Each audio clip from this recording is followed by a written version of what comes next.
নমস্কাৰ সকলোকে প্ৰীতি সম্ভাষণ জ্ঞাপন কৰি নিউজ নাওৰ ষ্টুডিঅ'ত মই মুকিবুল সিং পূৰ্ণগতিত চলিছে যোৰহাট চহৰস্থিত এখনি অগ্ৰণী শিক্ষা অনুষ্ঠান বাহনা উচ্চ মাধ্যমিক বালক বিদ্যালয়ৰ মহাৰজত জয়ন্তীৰ সামৰণি অনুষ্ঠানৰ প্ৰস্তুতি নিউজ নাওৰ এক বিশেষ প্ৰতিবেদন পূৰ্ণগতিত চলিছে যোৰহাট চহৰস্থিত এখনি অগ্ৰণী শিক্ষা অনুষ্ঠান বাহনা উচ্চ মাধ্যমিক বালক বিদ্যালয়ৰ মহাৰজত জয়ন্তীৰ সামৰণি অনুষ্ঠানটিৰ প্ৰস্তুতি উল্লেখযোগ্য যে 22, 23 আৰু 24 ডিচেম্বৰত বাহনা খেলপথাৰত তিনিদিনীয়া বিভিন্ন কাৰ্যসূচীৰে অনুষ্ঠিত হ'ব শিক্ষানুষ্ঠানখনিৰ মহাৰজত জয়ন্তীৰ সামৰণি অনুষ্ঠান।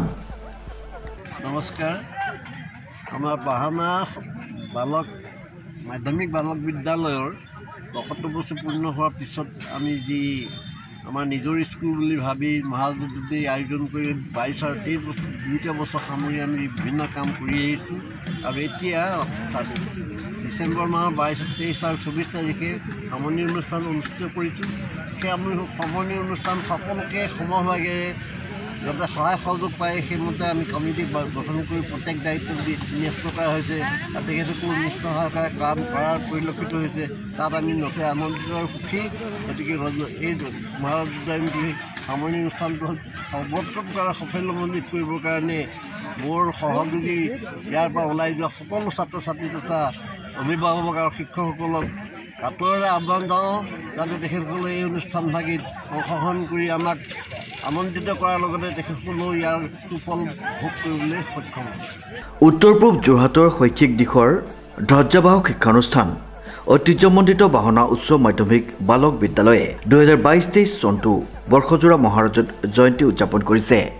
বৃহত্তৰ অঞ্চলটোৰ ৰাইজৰ আদৰৰ আৰু হেঁপাহৰ শিক্ষানুষ্ঠানটিত শিক্ষা গ্ৰহণ কৰি বহুত ব্যক্তিয়ে বিভিন্ন ক্ষেত্ৰত নিজকে প্ৰতিষ্ঠা কৰাৰ লগতে দেশ তথা সমাজলৈ সেৱা আগবঢ়াই আহিছে। বিদ্যালয়খনিৰ ৭৫ বছৰীয়া বৰ্ণিল আৰু স্বৰ্ণিল বিদ্যায়তনিক যাত্ৰাক স্মৰণ কৰাৰ লগতে ভৱিষ্যত অন্বেষণৰ লক্ষ্যৰে মহাৰজত জয়ন্তী বৰ্ষ পালন কৰা হৈছে। জয়ন্তীৰ সামৰণি অনুষ্ঠান 22, 23 আৰু 24 ডিচেম্বৰ শুক্ৰ, শনি আৰু দেওবাৰে বিস্তৃত কাৰ্যসূচীৰে উদযাপনৰ আয়োজন কৰা হৈছে। গৌৰৱোজ্জ্বল এই অনুষ্ঠানটিত উপস্থিত থাকি বিদ্যালয়খনৰ প্ৰতি সদিচ্ছা প্ৰকাশৰ লগতে সকলোকে উৎসাহিত কৰিব বুলি আশা প্ৰকাশ কৰিছে উদ্যোক্তাসকলে। এই বিদ্যালয়ৰ প্ৰাক্তন ছাত্ৰ, গতিকে মই এই বিদ্যালয়ৰ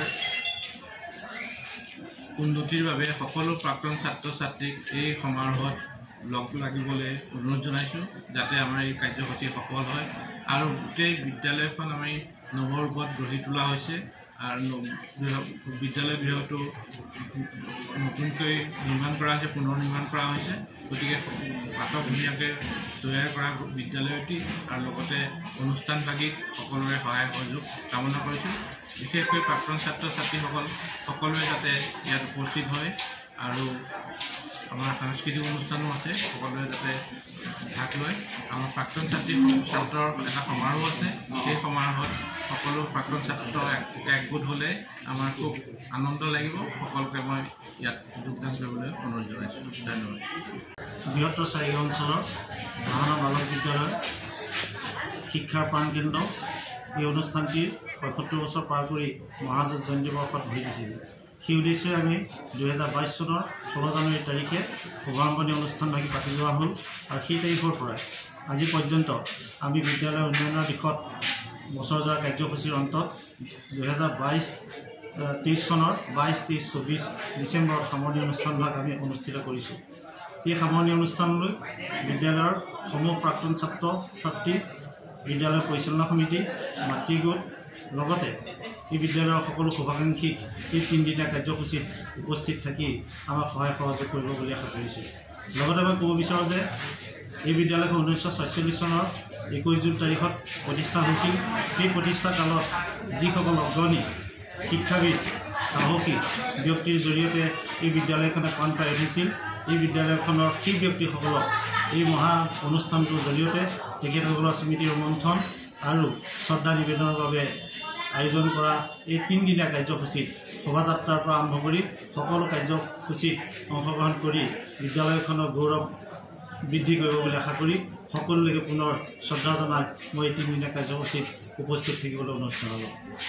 শ্ৰীমন্ত মাধৱ বৰুৱাৰ ৰিপৰ্ট নিউজ নাও।